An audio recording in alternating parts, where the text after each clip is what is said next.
dasar ajaran-ajaran beliau. Yang pertama, ini boleh kita jadikan prinsip hidup kita karena bagus-bagus. Yang pertama, kita manusia ini hidup di dunia hanya sekali. Untuk bertaruh. Sesudah mati akan mendapat kebahagiaankah atau kesengsaraan. Dan ulama-ulama itu dalam kebingungan kecuali mereka yang beramal. Dan mereka yang beramal pun semuanya dalam kekhawatiran kecuali mereka yang ikhlas atau bersih. Jadi ini beliau menegaskan hidup ini sebenarnya pertaruhan kita. Pertaruhan apa? Pertaruhan nanti sesudah mati. Karena yang sejati itu sesudah mati. Yaitu apakah kita bahagia atau sengsara. Kuncinya apa? Ilmu. Tapi para ahli ilmu atau ulama akan ada dalam situasi kebingungan kalau ilmunya hanya berhenti di ilmu, tidak melahirkan amal. Berarti ilmu ini tidak ada gunanya, tidak akan membantu kebahagiaan atau kesengsaraan kalau tidak melahirkan amal. Setinggi apapun ilmumu, kalau tidak ada bukti konkretnya, tidak ada implementasi nyatanya, tidak ada gunanya, tidak akan menolongmu nanti di akhirat, tidak akan membawamu pada kebahagiaan. Jadi hidup ini pertaruhan, besok kita bahagia atau sengsara, kuncinya ilmu. Tapi ilmu tidak ada gunanya kalau tidak ada amal, hanya membawa pada kebingungan. Kalau hanya sign for sign, ilmu untuk ilmu, biasanya hasil akhirnya cuma dari debat ke debat. Dari buku ke buku, nanti berakhir di perpustakaan. Tidak ada kualitas hidup yang meningkat. Cuma dari ilmu syaratnya amal, hanya saja amal ini tidak ada artinya kalau tidak ada ikhlasnya. Jadi kuncinya amal itu ikhlas. Jadi amal ini ada artinya kalau ikhlas, tidak pamrih. Jadi hidup ini adalah ladang untuk menjamin apakah kita bahagia atau sengsara di akhirat. Kuncinya ilmu. Cuma ilmu tidak ada nilainya kalau tidak ada amalnya. Amal tidak ada artinya kalau tidak ada ikhlasnya. Itu ajaran pertama. Yang kedua, kebanyakan di antara manusia berwatak angkuh dan takabur. Mereka mengambil keputusan sendiri-sendiri.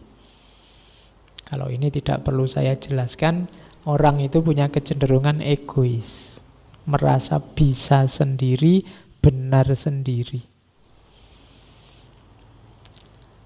Kunci banyak masalah, kenapa kok lahir banyak konflik itu di nomor 2 ini. Banyak orang yang merasa akulah yang paling benar, akulah yang paling sesuai, yang paling paham, yang paling pinter. Takabur. Dan ketakaburan ini adalah jalan diusirnya iblis dari surga. Diingatkan oleh Kiai Dahlan di prinsip falsafah ajaran yang kedua. Jadi yang pertama, perhatikan tujuan hidup kita. Yang kedua, jangan sombong, jangan egois. Yang ketiga, manusia itu kalau mengerjakan apapun sekali, 2 kali, berulang-ulang, maka akan jadi biasa. Kalau sudah menjadi kesenangan yang dicintai, maka kebiasaan yang dicintai itu sukar dirubah. Sudah menjadi tabiat bahwa kebanyakan manusia membela adat kebiasaan yang telah diterima, baik itu dari sudut keyakinan atau iktikad, perasaan kehendak maupun amal perbuatan. Kalau ada yang akan merubah, mereka akan sanggup membela dengan mengorbankan jiwa raga. Demikian itu karena anggapannya bahwa apa yang dimiliki benar. Jadi ini pelajaran juga yang pertama, ingatlah manusia itu biasanya suka, cinta dengan yang sudah biasa mereka lakukan. Yang biasanya mereka anggap kebenaran, yang biasanya mereka geluti setiap hari. Ini sebenarnya jebakan. Karena kadang-kadang yang kita biasakan tiap hari itu sesuatu yang tidak pasti benar. Tapi kita terlanjur suka, terlanjur melekat di situ. Kenapa? Karena sudah kita ulang-ulang. Akhirnya apa? Kalau ada orang menemukan sisi kebenaran yang lain, mengkritik kita, terus kita resisten, kita tiba-tiba, ndak yang benar ya sudah ini. Sejak nenek moyang kita dulu yang dilakukan juga ini. Bahkan kita sanggup mengorbankan jiwa raga untuk yang kita anggap benar sebelumnya ini. Padahal yang kita anggap benar sebelumnya bisa jadi ada kelemahan-kelemahannya. Jadi di falsafah yang ketiga ini Kiai Dahlan mengingatkan yang biasa kita lakukan, yang selama ini kita anggap kebenaran, mungkin kita sangat suka, kita sangat mantap, kita cinta dengan kebiasaan-kebiasaan itu, tapi tetap kita harus mau membuka diri, siapa tahu ada yang lebih baik, ada yang lebih benar. Karena manusia itu kan dituntun oleh kecenderungan jiwanya. Dan kecenderungan jiwa ini dibentuk oleh apa yang dia biasakan. Maka kita harus tetap kritis terhadap diri kita sendiri. Itu falsafah yang ketiga. Jadi jangan sombong, perhatikan tujuan hidupmu dan perhatikan kebiasaanmu. Terus yang keempat, kalau ini surat Al-Furqan.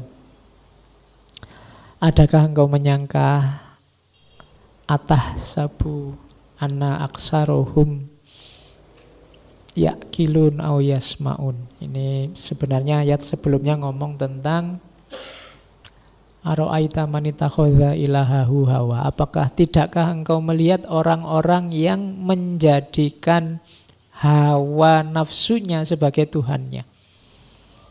Jadi itu Al-Furqan ayat 43.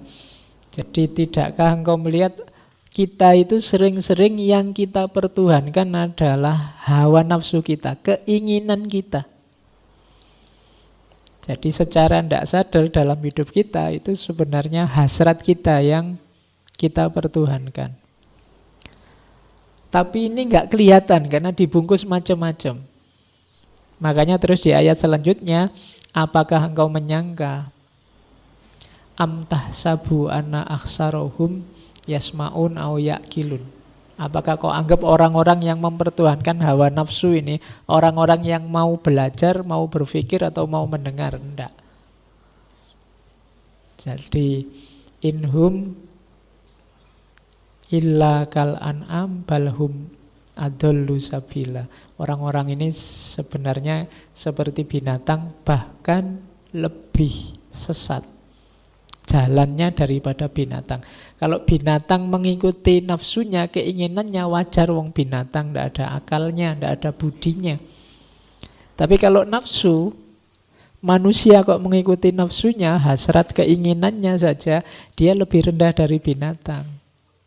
Kenapa? Sama-sama mengikuti hasrat nafsunya, manusia ini punya perangkat untuk tidak begitu. Kalau dia seperti itu berarti dia adallu sabila. Ini katanya Al-Quran loh ya. Jadi kalau ada orang kok nggugu karepe dhewe apa? Mempertuhankan keinginannya sendiri, hawa nafsunya sendiri, dia sebenarnya lebih sesat daripada binatang. Oke, itu pedoman yang keempat. Jangan mempertuhankan hasrat nafsumu sendiri. Yang kelima, manusia tidak menuruti, tidak mempedulikan sesuatu yang sudah terang bagi dirinya. Artinya dirinya sendiri, pikirannya sendiri sudah mengatakan itu benar. Tetapi ia tidak mau menuruti kebenaran itu karena takut kepada kesukaran, takut berat, dan macam-macam yang dikhawatirkan. Karena nafsu dan hatinya sudah terlanjur rusak, berpenyakit akhlak, hanyut dan tertarik oleh kebiasaan buruk. Jadi falsafah yang kelima mengajarkan pada kita sebenarnya sebagian besar orang itu sudah tahu mana baik, mana buruk, mana yang harus dia hindari, mana yang harus dia lakukan. Seusia teman-teman yang hadirin ya, meskipun masih mahasiswa, masih hitungannya masih muda, itu wis ngerti, ilmumu sudah lengkap tentang baik buruk, yang boleh dilakukan, yang jangan dilakukan. Hanya saja masalahnya ada banyak ketakutan dalam diri kita yang membuat kebaikan-kebaikan, kebenaran-kebenaran yang dalam pengetahuan tidak wujud dalam tindakan. Takut capek, takut sulit, males, apalagi ketakutan-ketakutan ini yang membuat kamu tahu sebenarnya mana baik, mana buruk, mana bagus, mana tidak bagus. Tapi kenapa tidak jalan? Karena itu tadi pertimbangan-pertimbangan yang tidak seharusnya. Saya pingin loh Pak rajin sholat malam, rajin tahajud itu. Tapi nanti kalau saya sholat malam, kalau paginya ngantuk gimana? Paginya kan saya harus kuliah jam 7 lagi. Itu kan mau alasanmu kan, kamu bikin-bikin. Saya pingin sih Pak sebenarnya rajin puasa hari Senin, hari Kamis. Tapi nanti kalau saya makannya tidak teratur, kalau asam lambung gimana? Kamu kan pinter kalau bikin alasan-alasan kayak gitu. Kamu bikin-bikin sendiri ketakutanmu. Oke. Jadi saya itu pingin loh Pak jujur. Tapi kalau saya terlalu jujur nanti jangan-jangan kelihatan cupu atau lugu gitu Pak. Kamu sudah tahu kok sebenarnya mana yang baik, mana yang buruk, tinggal kamu mau atau tidak. Itu falsafah yang kelima. Jangan cari-cari alasan lah, diakui saja, ya Pak saya salah ini Pak. Itu lebih mending daripada kamu cari-cari alasan untuk menjustifikasi absenmu dari kebaikan. Terus yang keenam, kebanyakan pemimpin-pemimpin rakyat belum berani mengorbankan harta benda dan jiwanya untuk berusaha tergolongnya umat manusia dalam kebenaran. Malah pemimpin-pemimpin itu biasanya hanya memperalat manusia yang bodoh dan lemah. Oke, yang nomor 6 ini tidak perlu saya jelaskan, di medsos banyak. Kamu sudah ngerti, nyari contohnya juga banyak. Oke, yang ketujuh, pelajaran terbagi dua. Yang pertama belajar ilmu, yang kedua belajar amal. Semua pelajaran harus dengan cara sedikit demi sedikit, setingkat demi setingkat. Demikian pula dalam belajar amal, harus dengan cara bertingkat. Kalau setingkat saja belum mengerjakan, tidak perlu ditambah. Oke, jadi kita ini mencari ilmu, perhatikan selain belajar teorinya, belajar juga bagaimana cara mempraktekkannya. Selain belajar teori ikhlas, ya harus belajar bagaimana mempraktekkan ikhlas. Selain belajar teori apapun, kamu cari cara mempraktekkannya biar ilmu itu manfaat. Yang kedua, belajar apapun dan menjalankan, mengamalkan apapun, perhatikan step-stepnya. Selangkah demi selangkahnya. Jangan ambisius. Kalau pas lagi semangat, wah semalam tahajud mulai jam 12 malam sampai menjelang subuh. Kalau pas lagi males itu 5 tahun kemudian ora tahajud belas. Itu kamu ndak melihat tahapan-tahapannya. Jiwamu itu, dirimu itu tergantung caramu membiasakan. Tadi falsafah yang keberapa itu. Kalau kamu setahap demi setahap, jiwamu terbiasa nantinya. Kalau memang di dosis kecil kamu sudah nyaman, tinggal nambah dosis. Jangan tiba-tiba dosis besar, kamu bisa keracunan. Pelan-pelan, selangkah-selangkah. Kalau tidak biasa sholat tahajud, ya diawali misalnya tahajudnya sebelum tidur. Atau sebentar sebelum subuh, misalnya tidak apa-apa. Nanti kalau lama-lama terlatih, bisa lebih agak malam sedikit. Jadi dilatih, kalau jiwamu terlatih nanti kamu sampai pada level kalau tidak tahajud tidak enak. Atau kalau tahajud sedikit tidak enak. Kenapa? Karena jiwamu sudah terbiasa. Kalau tidak biasa puasa, misalnya di sebulan itu yang sunnah-sunnah ada Senin Kemis, ada Ayamul Bid, ada macam-macam. Ambil 1-2 untuk dibiasakan. Pak, saya kalau Senin Kemis mungkin tidak kuat. Senin tok ya Pak, wis ora apa-apa. Senin kan hari lahirnya Nabi. Puasa, mungkin dapat kira-kira 3-4 bulan karena sudah biasa nambah Kemis. Nanti kamu akan sampai pada titik kalau tidak puasa kamu tidak enak. Tapi kalau nggak dimulai-mulai, ya enak aja ndak puasa. Ya, jadi dimulai setahap demi setahap. Jadi ini dalam pendidikan ya begitu, jangan overdosis. Mentang-mentang sedang senang dengan filsafat terus borong buku filsafat dibaca semua, akhirnya malah muntah terus akhirnya sebel sama filsafat. Ya, oke, ya pelan-pelan, selangkah demi selangkah. Oke, jadi ini dasar dari falsafah pendidikannya.